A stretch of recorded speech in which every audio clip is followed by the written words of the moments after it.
Okay.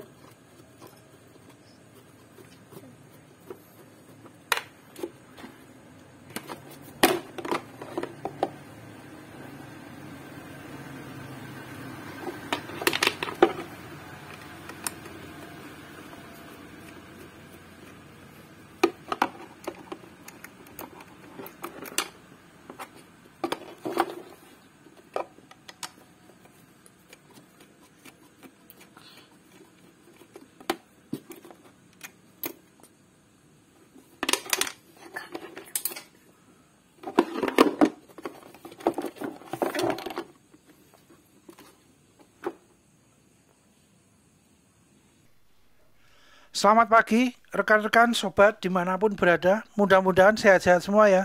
Baik sobat, rekan-rekan, langsung saja. Kali ini kami berbagi sharing info wawasan tentang automatic charger aki ya sobat ya. Yang notabene favorit, cukup mudah, pilihan, cara mudah pilihan, cukup favorit, lengkap juga, cukup lengkap juga, yang sering digunakan oleh bengkel maupun perorangan sobat. Jadi ini ya sobat ya, Auto Heroes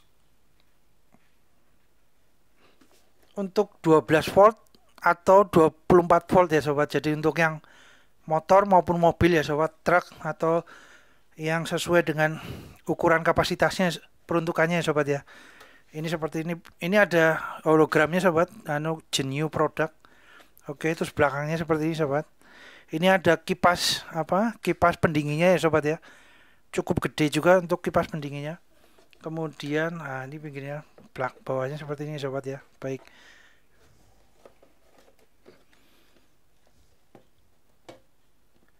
Hal ini bukan untuk menyatakan bahwa produk merek A lebih baik daripada produk merek B atau sebaliknya, tidak ya sobat ya, karena tiap-tiap peralatan tools,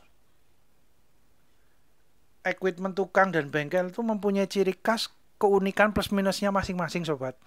Disesuaikan dengan kebutuhan profesional proyek kerjaan atau budget yang tersedia oleh sobat dan rekan-rekan ya. Nah ini posisinya cukup lengkap dan notabene ini sobat, tidak terlalu kecil, tidak terlalu besar sobat. Nah itu yang mungkin yang pertama itu mudahnya karena tidak terlalu kecil, tidak terlalu besar sobat. Ya cukup sedang menengah sobat, karena ada yang kecil juga. Itu kalau untuk mengecas kan jangka waktunya lebih panjang itu. Terus kedua, kapasitas voltasenya atau ampernya itu mungkin tidak tidak gede banget. Oleh karena itu juga akan mempengaruhi dalam proses pengisian aki acunya gitu ya sobat ya. Terus kalau semua pengen yang untuk yang besar gitu ya sobat ya, mungkin dananya kan cukup lumayan besar juga ya sobat ya. Jadi disesuaikan kebutuhan, monggo disesuaikan kebutuhan rekan sobat-sobat ya sobat. Karena kalau kita hanya untuk bengkel yang skalanya kecil gitu ya, skalanya UMKM menengah, itu masih cukup mumpuni sobat ini. Terus untuk perorangan gitu ya, untuk jaga-jaga semuanya akinya ngedrop atau lowbat gitu, ini sudah cukup mumpuni sobat. Kalau pengen untuk profesional buka eh, bengkel toko untuk penerimaan pengecasan aki ya, itu mungkin kan alatnya lebih lebih ini juga ya sobatnya, lebih lebih besar, lebih kapasitasnya lebih besar gitu ya. Lah itu disesuaikan aja sobat. Kalau kami sih biasanya menggunakan ini sudah lumayan ya sobat, sudah baik, cukup mumpuni banget lah untuk kebutuhan kami gitu ya. Nah ini dusnya seperti ini ya sobat ya, dapatnya. Terus kemudian volumenya, ini volumenya ada dimensinya ya sobat ya. Kemudian full automaticnya nih, oke. Terus di dalamnya ada manual booknya juga sobat. Nah ini manual booknya, oke.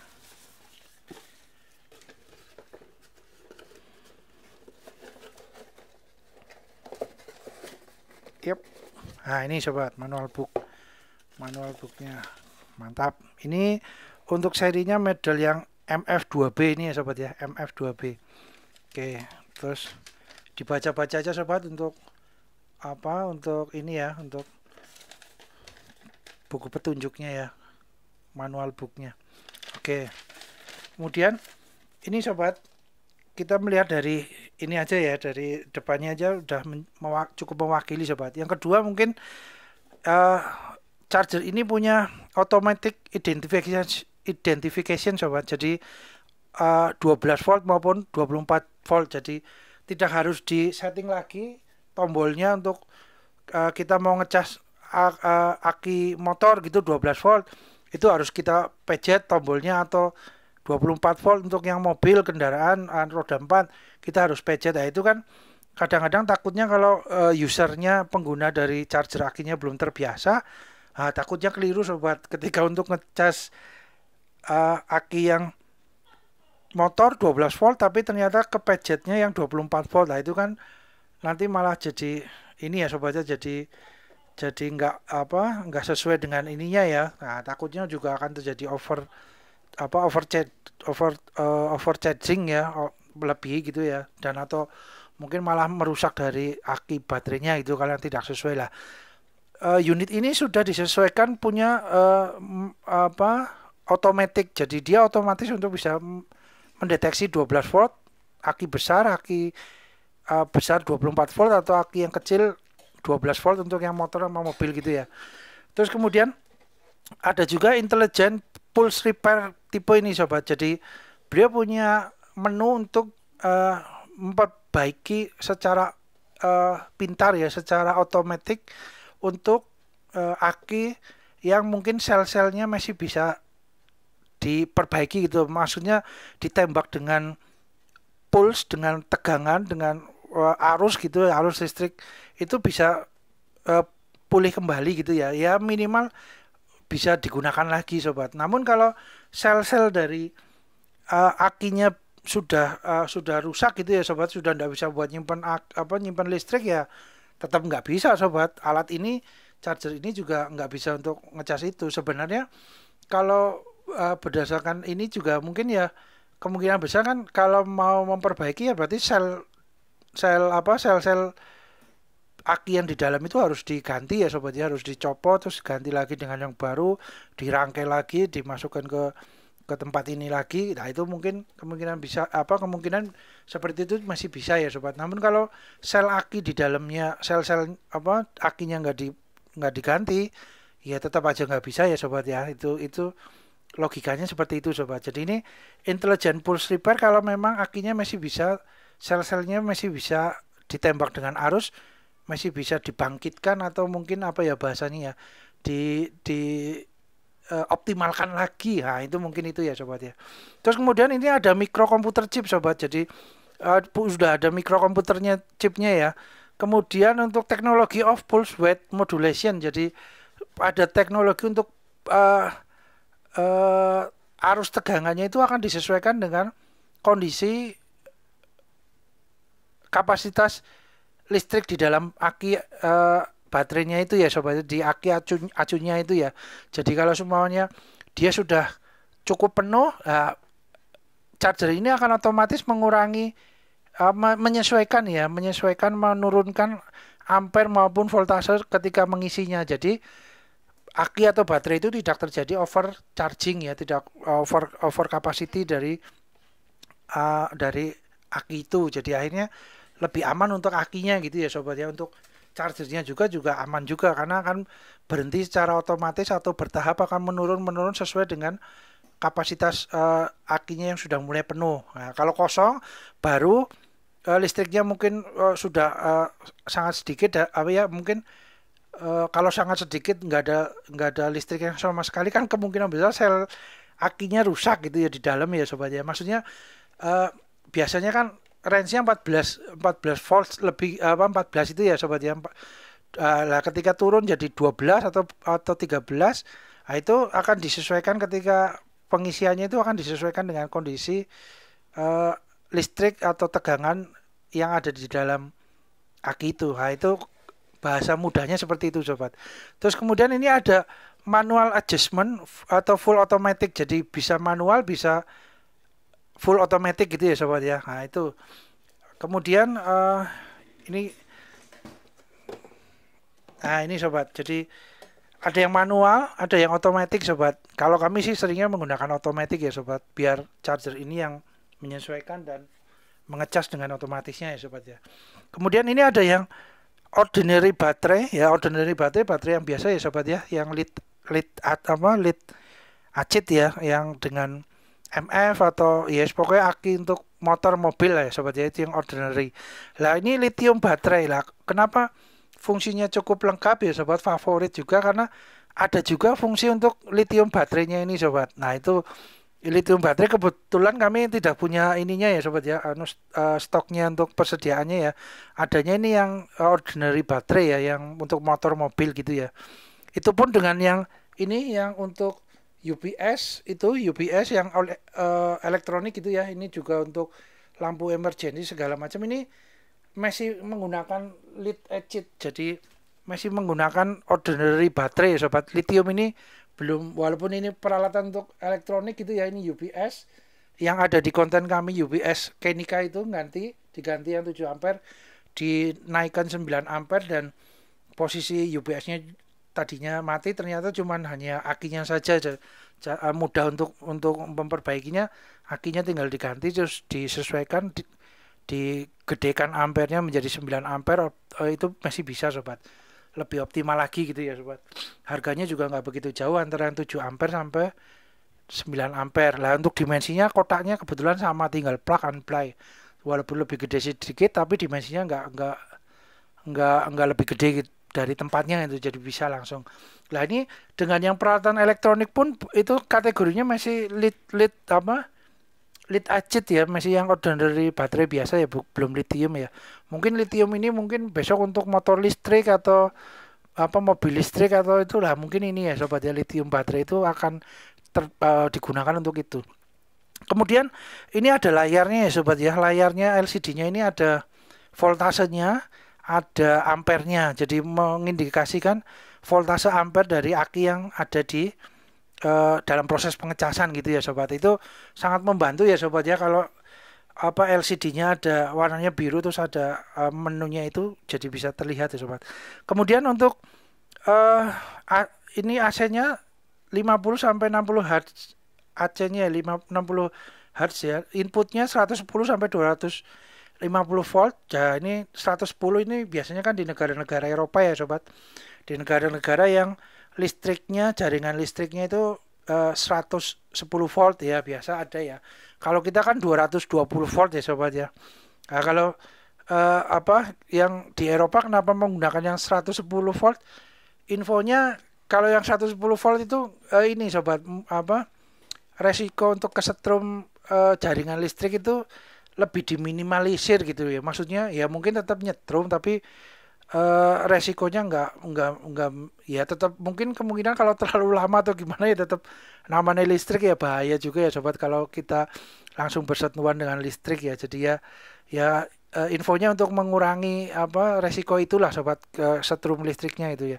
Kalau yang kita 220 kan jelas sobat, kalau kita pegang kabel yang ada arus listriknya wis jelas itu kesetrum, bahaya ya sobat ya, hati-hati. Nah itu inputnya ini bisa digunakan untuk daerah yang Eropa menggunakan tegangan voltase 110. Di yang Asia tempat kita itu kan biasanya Asia 220 gitu ya. Nggak tahu Jepang, itu Jepang negara maju ngikut Eropa atau ngikut yang Asia yang lainnya nggak tahu juga ya, mungkin ngikut yang Asia ya sobat, 220 ya, karena kita kan banyak juga kendaraan motor elektronik yang dari Jepang, berarti mungkin ya produknya 220 juga. Outputnya keluarnya 12 volt sampai 24 volt ya sobat ya, ini akan otomatis. Nah ini indikator chargingnya sobat. Kemudian ketika kita colokan ke akinya, itu motor akan nyala yang ini ya sobat ya. Kalau yang mobil akan nyala yang 24 volt ini ya sobat. Jadi indikator charging ini juga mengindikasikan sobat, kalau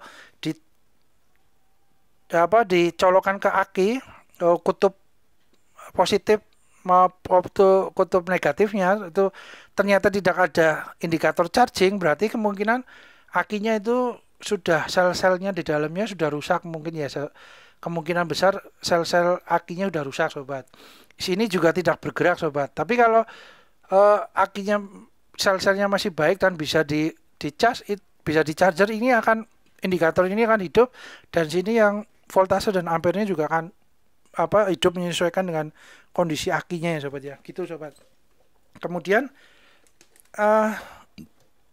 ini sobat,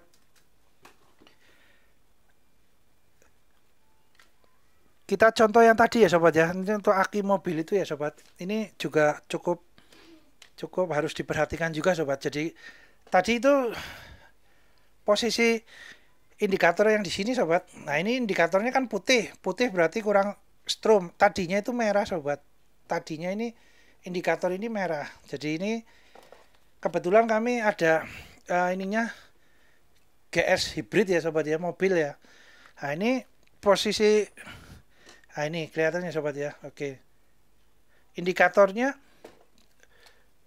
tadinya merah sobat. Kami sudah isi air akinya, karena di sini kan ada indikatornya ya sobat ini ya. Lower maupun upper. Maaf ya sobat, ini berat sobat, jadi ya kita berusaha pegangin ya. Upper ini ada yang lower, tadinya posisi di lower sini sobat. Nah, kita sudah isi dengan air akinya. Jadi ketika sebelum kita ngecas akinya mobil gitu ya, terutama kalau motor kan kebanyakan sudah MF ya. MF itu sudah tidak ada untuk penambahan air lagi ya. Mungkin bisa juga ininya dibuka ya sobat ya, yang sebelah sini dibuka terus, tapi kelihatannya enggak ini ya, kurang efektif mungkin ya sobat ya. Tapi kalau yang mobil terutama yang masih hybrid atau yang masih dengan air aki biasa itu kan kita harus lihat dulu sebelum dicas indikator airnya gimana, air aki di dalamnya. Nah, ini kami tadi udah isi sobat. Kami sudah bikin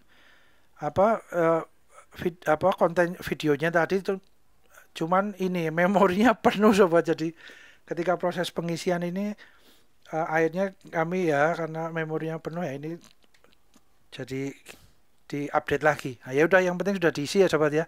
Ini diisi, kami menggunakan ini sobat, menggunakan corong pelan-pelan masuk, satu-satu ini dibuka ya sobat. Ini kan bisa dibuka. Nah, gitu sobat ya, bisa dibuka. Oke.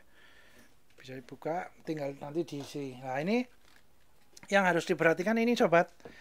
Air aki yang untuk menambah itu harus yang menambah ini ya sobat ya. Digunakan untuk menambah. Nah, ini air aki itu kan ada dua ya, sepengetahuan kami ada dua ya sobat.